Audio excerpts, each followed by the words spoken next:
Good day, folks. Miguel here.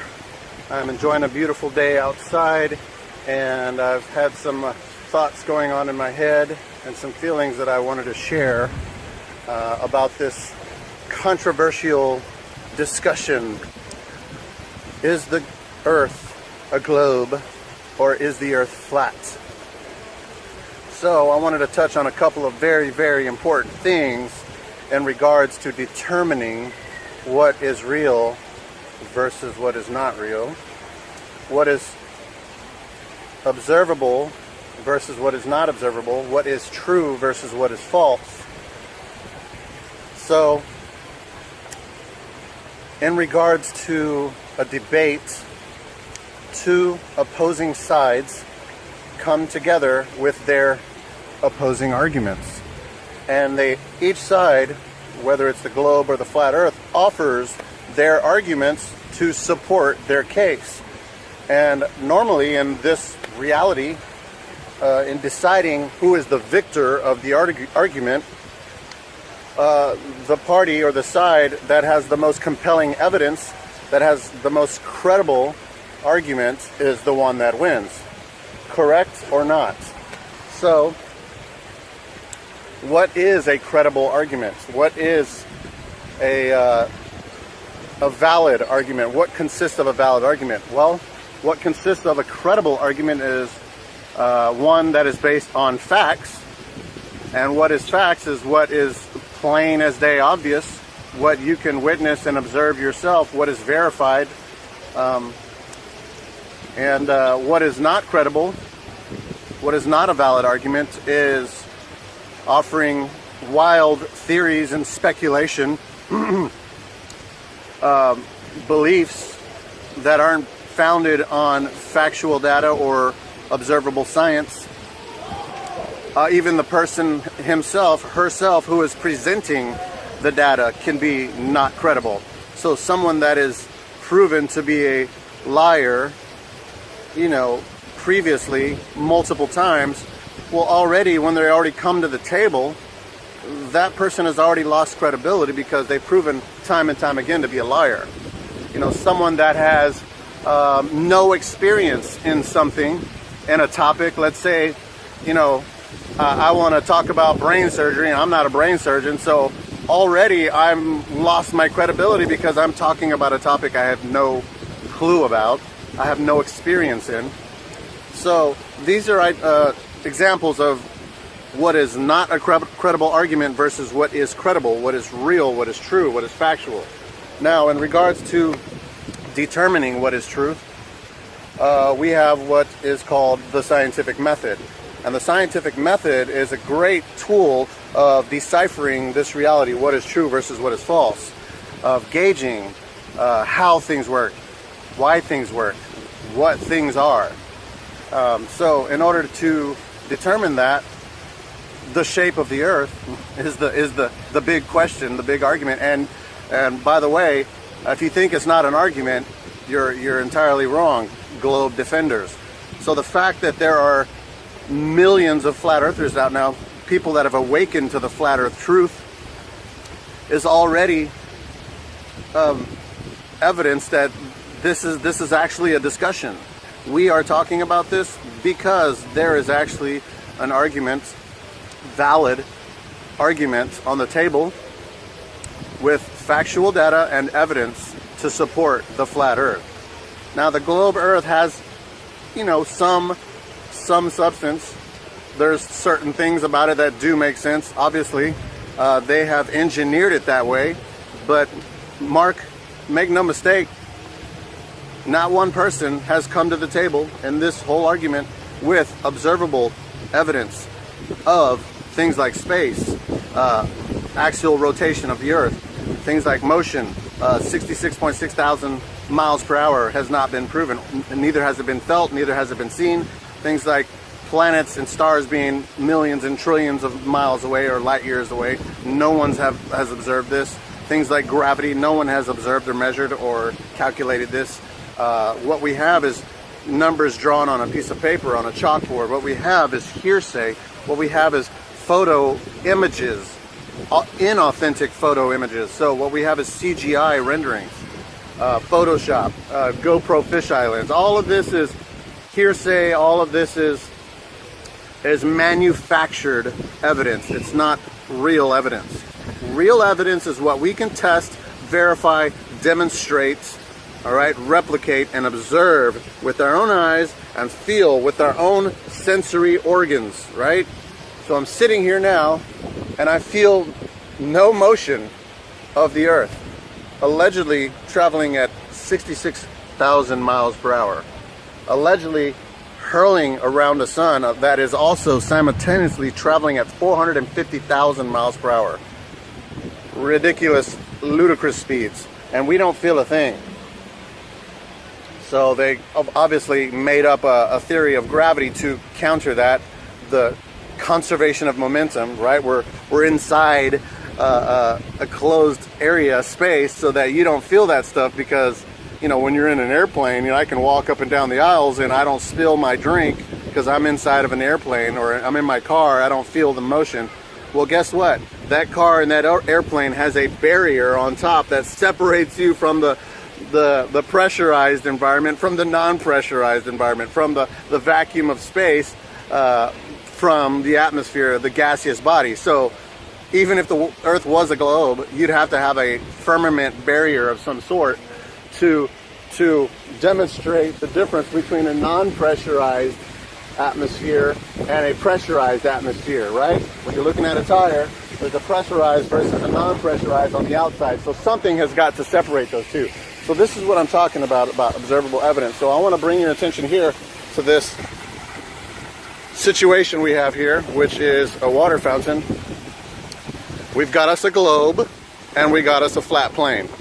So water is my number one go-to evidence for my argument. Remember, we're in an argument here, so it is you versus me. It is your theories, theoretical jargon, versus observable evidence. So water, let's go over some facts about water. Water seeks to find its level, and no matter what container it rests inside of.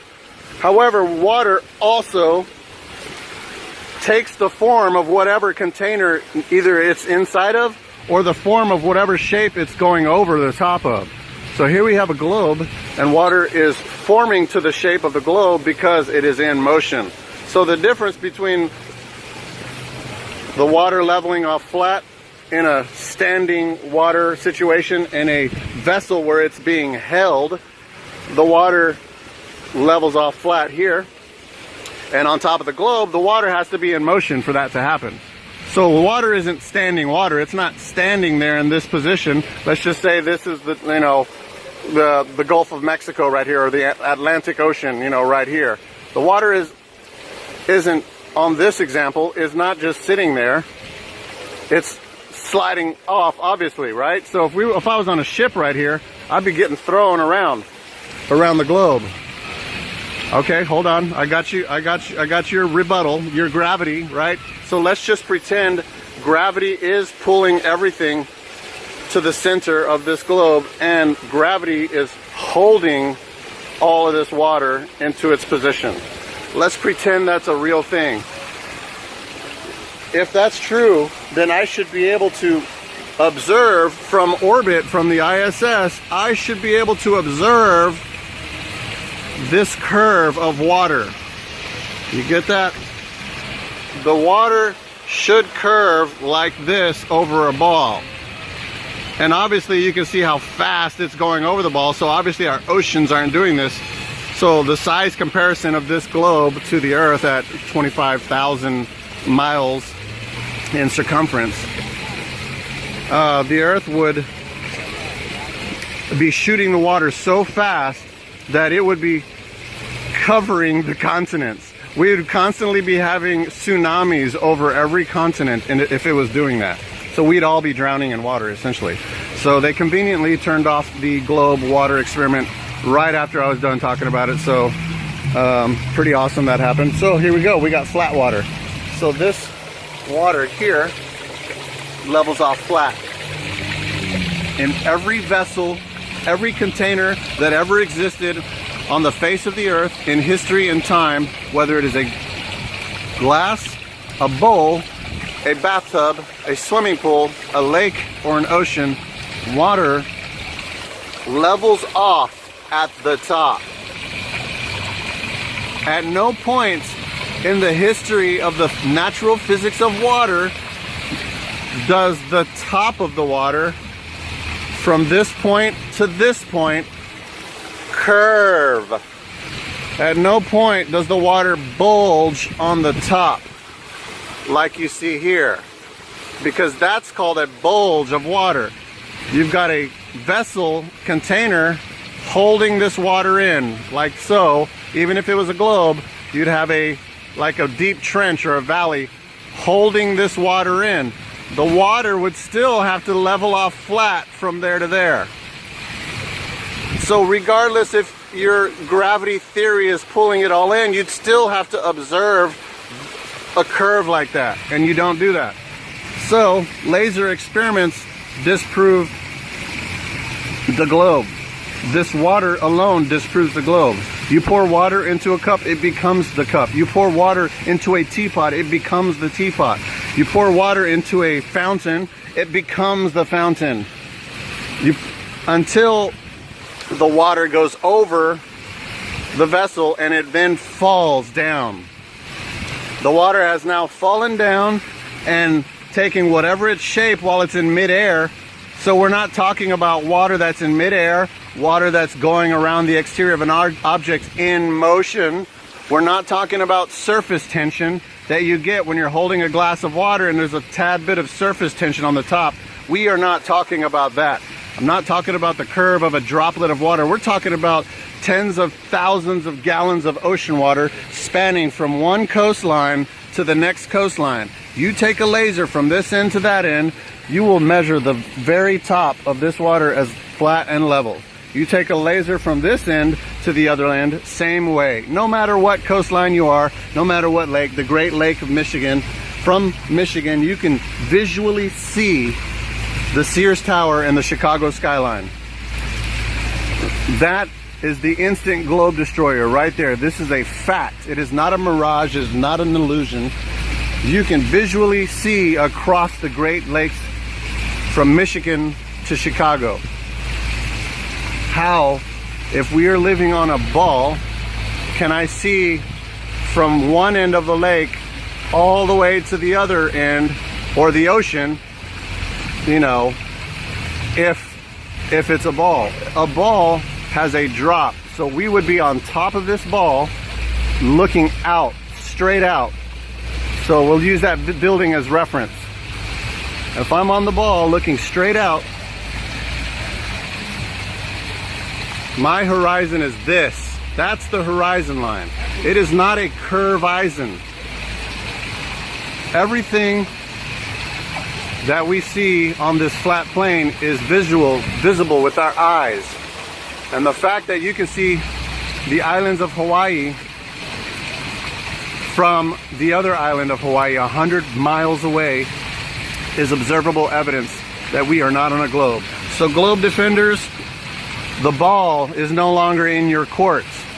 All right?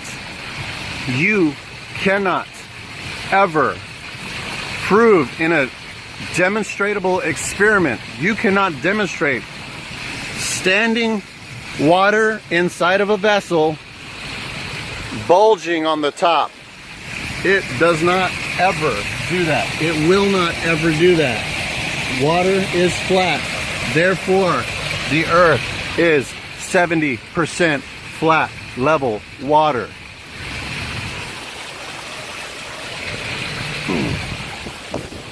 You've officially been debunked, globe gobblers.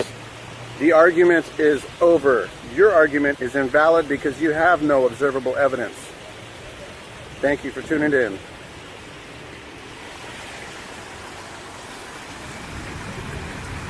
Thanks so much for watching. I hope you enjoyed this video presentation. If you did, please subscribe to my YouTube channel, like the video, and share it on your favorite social media sites. There's a lot more to come, so stay tuned and we'll see you back next time.